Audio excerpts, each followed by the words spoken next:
बिहानको सुरुवातीसँगै आज फेरि आफ्नै घर सवारीमा फलेको थोरै टोप्रेजारको पत्तासँग तुलसी मोठमा फलाएका तुलसीका 2-3 पातसँग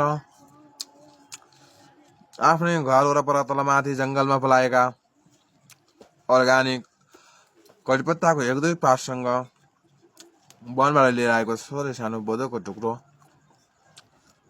करसवारीमा फलाएको सानो अदुवाको टुक्रो मजासँग चबाएर आनन्दसँग यसको रस निलिसकेपछि त्यसपछि थोरै घिउकुमारीको घिउ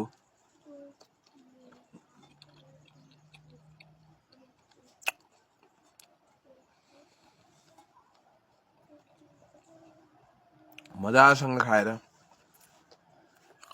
1 पिस अमलाको टुक्रो भिटामिन सी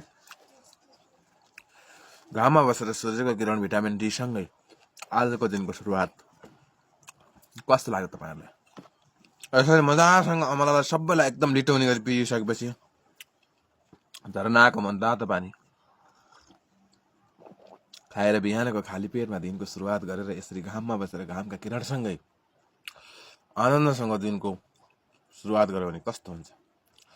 संसारको जुनसुकै चित्र, जुनसुकै शहर, जुनसुकै कुना काप्चा, सयौं तला बिल्डिङ, सातै द्वीप, सातै समुद्र, जुनसुकै मरुभूमिबाट पनि हेर्दै हुनुहुन्छ भने शुभ बिहानी आफ्नै घर वरपर तलमाथि छरछिमेक भएका यस्ता अर्ग्यानिक जडीबुटीहरूबाट दिनको सुरुवात गरेर आनन्द तरिकाले सूर्यको किरण शरीरमा मस्तसँग तापेर एकछिन शरीरलाई राख्यो भने कस्तो हुन्छ त?